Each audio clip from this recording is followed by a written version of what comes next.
I remember him. I scarcely have the right to use this ghostly verb. Only one man on earth deserved the right, and he is dead. I remember him with a dark passion flower in his hand, looking at it as no one has ever looked at such a flower, though they might look from the twilight of day until the twilight of night, for a whole life long. I remember him, his face immobile and Indian-like and singularly remote behind his cigarette. I remember, I believe, the strong, delicate fingers of the plainsman who can braid leather. I remember near those hands a vessel in which to make mate tea, bearing the arms of the Banda Oriental. I remember in the window of the house a yellow rush mat, and beyond a vague marshy landscape. I remember clearly his voice, the deliberate, resentful, nasal voice of the old Eastern Shore man without the Italianate syllables of today. I did not see him more than 2 or 3 times, the last time in 1887. That all those who knew him should write something about him seems to me a very felicitous idea. My testimony may perhaps be the briefest and without doubt the poorest, and it will not be the least impartial. The deplorable fact of my being an Argentinian will hinder me from falling into a dithyramb, an obligatory form in the Uruguay when the theme is in Uruguayan. Literatura slicker, Buenos Aires. Funes did not use these insulting phrases, but I am sufficiently aware that for him, I represented these unfortunate categories. Pedro Leandro Ipuche has written that Funes was a precursor of the Superman, an untamed and vernacular Zarathustra. I do not doubt it, but one must not forget either that he was a countryman from the town of Fray Bentos, with certain incurable limitations. My first recollection of Funes is quite clear. I see him at dusk, sometime in March or February of the year 84. That year, my father had taken me to spend the summer at Fray Bentos. I was on my way back from the farm at San Francisco with my cousin Bernardo Haido. We came back singing on horseback, and this last fact was not the only reason for my joy. After a sultry day, an enormous slate-gray storm had obscured the sky. It was driven on by a wind from the south. The trees were already tossing like madmen, and I had the apprehension, the secret hope, that the elemental downpour would catch us out in the open. We were running a kind of race with the tempest. We rode into a narrow lane which wound down between 2 enormously high brick footpaths. It had grown black of a sudden. I now heard rapid, almost secret steps above. I raised my eyes and saw a boy running along the narrow cracked path as if he were running along a narrow broken wall. I remember the loose trousers tight at the bottom, the hemp sandals. I remember the cigarette and the hard visage standing out against the by now limitless darkness. Bernardo unexpectedly yelled to him, "What's the time, Arenio?" Without looking up, without stopping, Arenio replied, "In 10 minutes, it will be 8 o'clock, child Bernardo Juan Francisco." The voice was sharp, mocking. I am so absent-minded that the dialogue which I have just cited would not have penetrated my attention if it had not been repeated by my cousin, who was stimulated, I think, by a certain local pride and by a desire to show himself indifferent to the other's 3-sided reply. He told me that the boy above us in the past was a certain Arenio Funes, known for a number of eccentricities, such as that of having nothing to do with people and of always knowing the time like a watch. He added that Arenio was the son of Maria Clementina Funes, an ironing woman in the town, and that his father, some people said, was an Englishman named O'Connor, a doctor in the salting fields, though some said the father was a horsebreaker or scout from the province of El Salto. Arenio lived with his mother at the edge of the country house of the Laurels. In the years 85 and 86, we spent the summer in the city of Montevideo.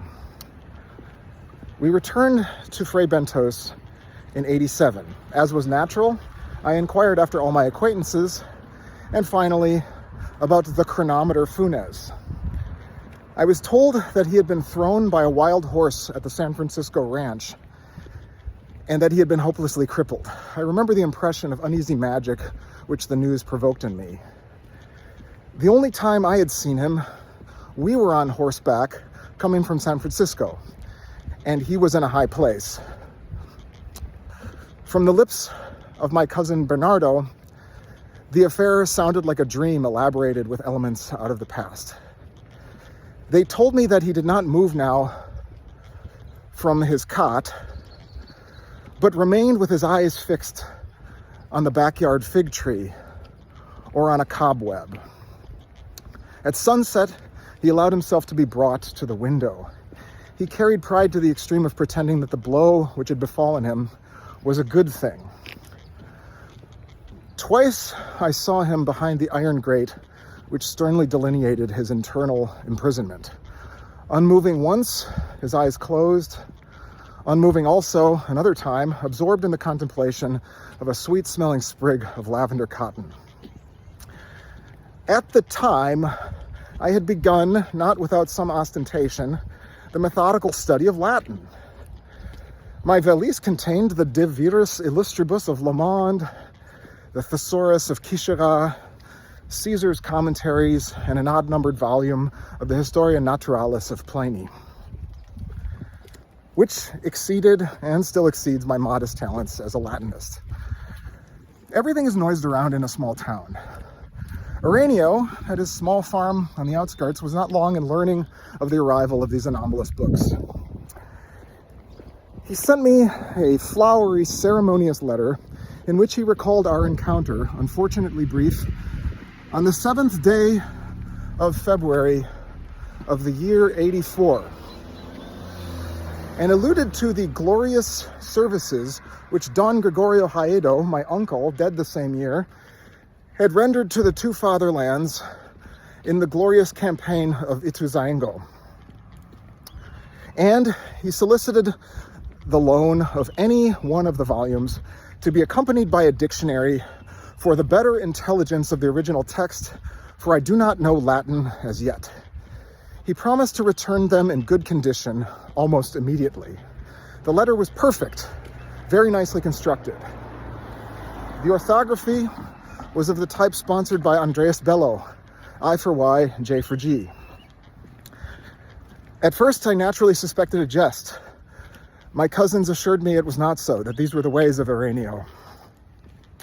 I did not know whether to attribute to impudence, ignorance, or stupidity the idea that the difficult Latin required no other instrument than a dictionary.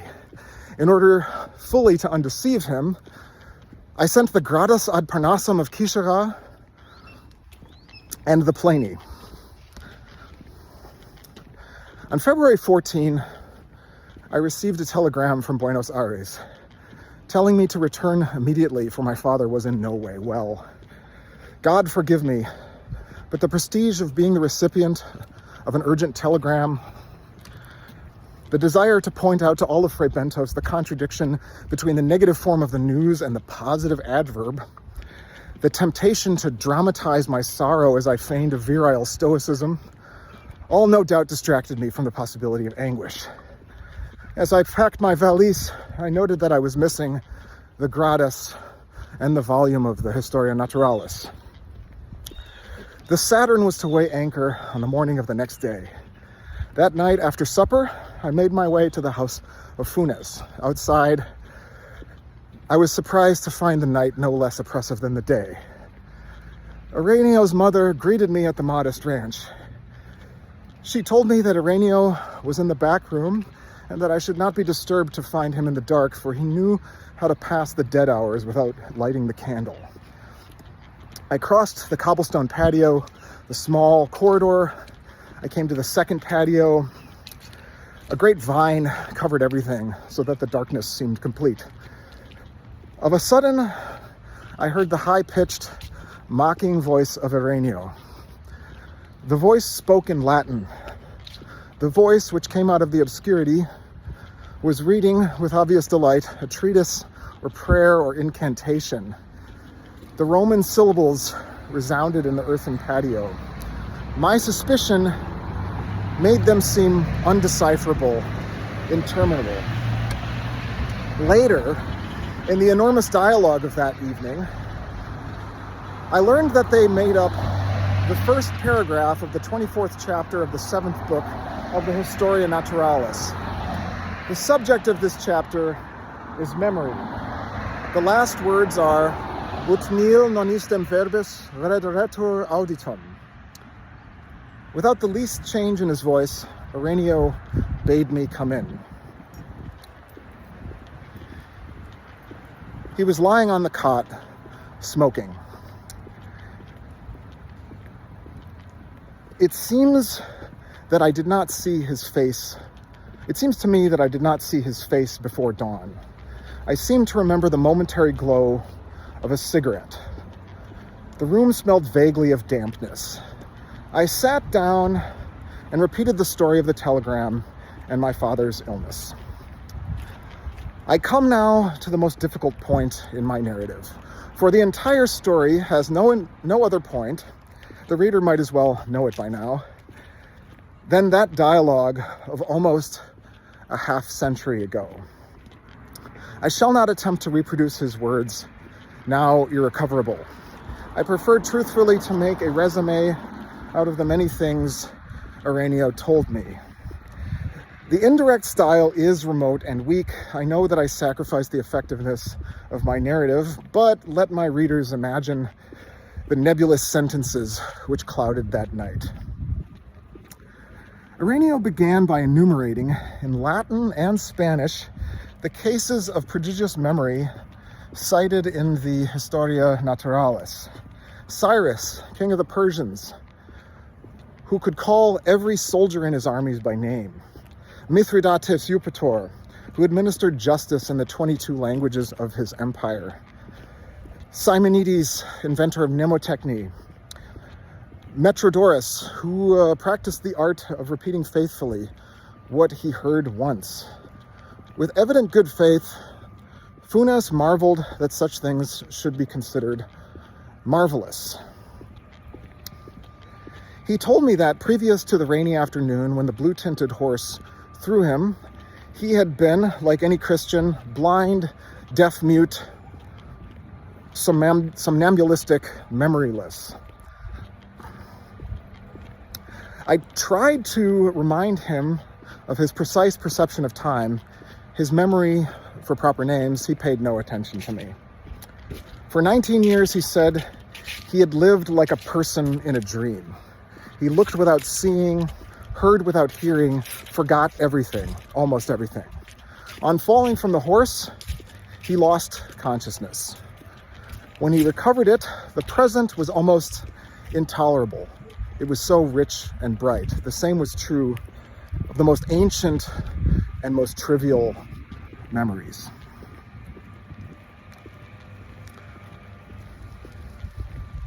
A little later, he realized he was crippled. This fact scarcely interested in him. He reasoned or felt that immobility was a minimum price to pay. And now, his perception and his memory were infallible. We, in a glance, perceived 3 wine glasses on a table. Funes saw all the shoots, clusters, and grapes of the vine. He remembered the shapes of the clouds in the south at dawn on the 30th of April of 1882, and could compare them in his recollection with the marbled grain in the design of a leather-bound book he had seen once, and with the lines in the spray which an oar raised in the Rio Negro on the eve of the Battle of the Quebracho. These recollections were not simple. Each visual image was linked to muscular sensations, thermal sensations, etc. He could reconstruct all his dreams, all his fancies. 2 or 3 times, he had reconstructed an entire day. He told me, I have more memories in myself alone than all men have had since the world was a world. And again, my dreams, sir, my dreams are like your vigils. And again, toward dawn, my memory, sir, is like a garbage disposal. A circumference on a blackboard, a rectangular triangle, a rhomb. These are forms which we can fully intuit. The same held true with Ireneo for the tempestuous mane of a stallion, a herd of cattle in a pass, the ever-changing flame or the innumerable ash, the many faces of a dead man during the course of a protracted wake. He could perceive I do not know how many stars in the sky. These things he told me, neither then nor at any time later did they seem doubtful. In those days, neither the cinema nor the phonograph yet existed. Nevertheless, it seems strange, almost incredible, that no one should have experimented on Funes. The truth is that we all live by leaving behind. No doubt we all profoundly know that we are immortal and that sooner or later every man will do all things and know everything. The voice of Funes out of the darkness continued. He told me that toward 1886, he had devised a new system of enumeration, and that in a very few days, he had gone beyond 24,000. He had not written it down, for what he once meditated would not be erased.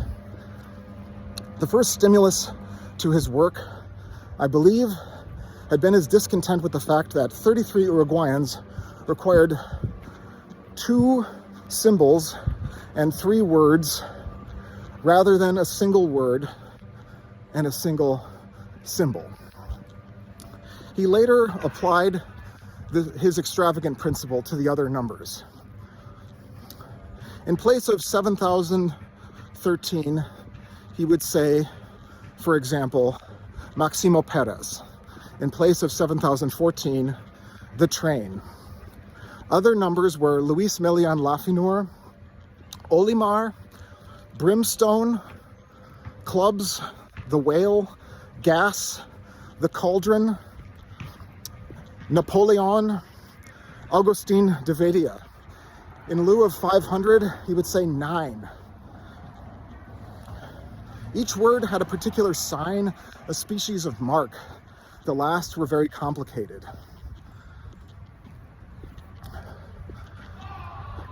I attempted to explain that this rhapsody of unconnected terms was precisely the contrary of a system of enumeration.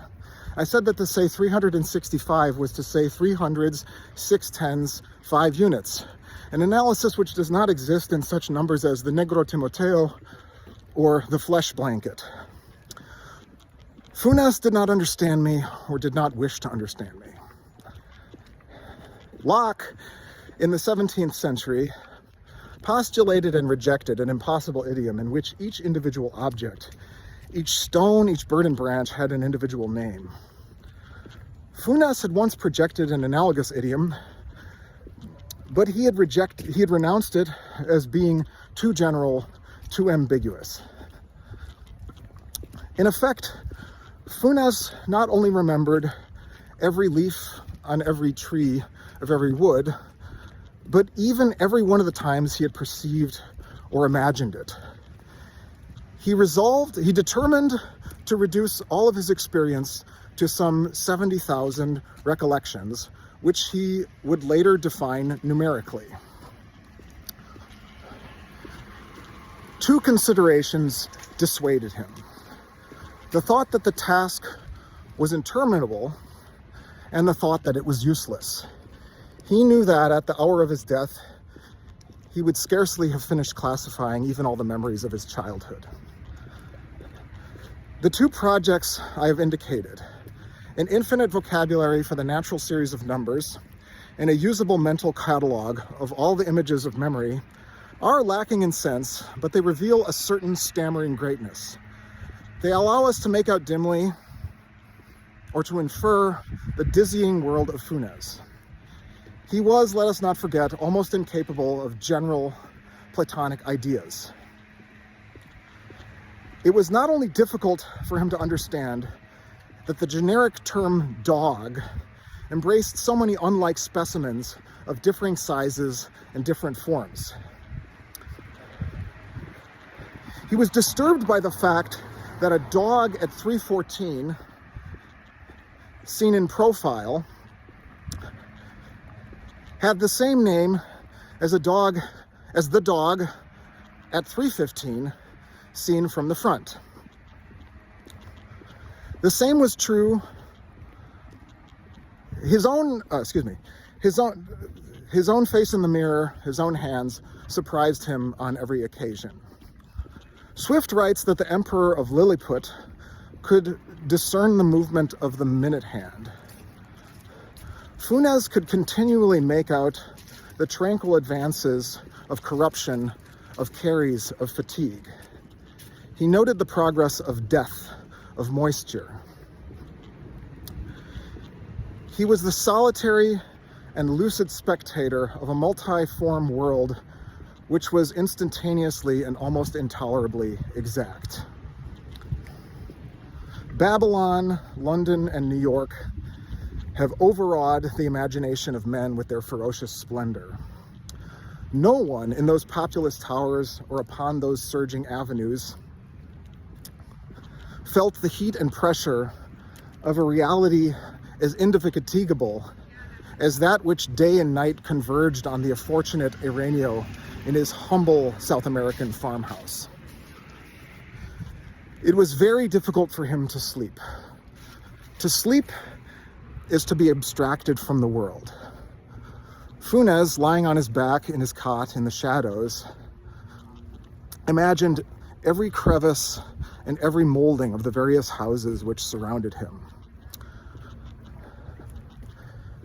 I repeat, the least important of his recollections was more minutely precise and more lively than our perception of a physical torment or a physical pleasure. Toward the east, in a section not yet cut into blocks of homes, there were some new, unknown houses. Funes imagined them black, compact, made of a single obscurity. He would turn his face in this direction in order to sleep. He would also imagine himself at the bottom of the river, being rocked and annihilated by the current.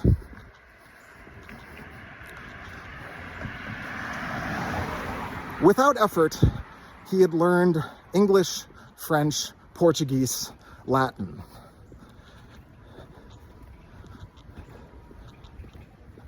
He was, nevertheless, I suspect that he was not very capable of thought. To think is to forget a difference, to generalize, to abstract. In the overly replete world of Funes, there were nothing but details, almost contiguous details. The equivocal clarity of dawn penetrated along the earthen patio. It was then that I saw the face of the voice which had spoken all through the night. Ireneo was 19 years old. He had been born in 1868. He seemed as monumental as bronze, more ancient than Egypt, anterior to the prophecies and the pyramids. It occurred to me that each one of my words, each one of my gestures, would live on in his implacable memory. I was benumbed by the fear of multiplying superfluous gestures. Ireneo Funes died in 1889 of a pulmonary congestion. This is the translation of Anthony Kerrigan.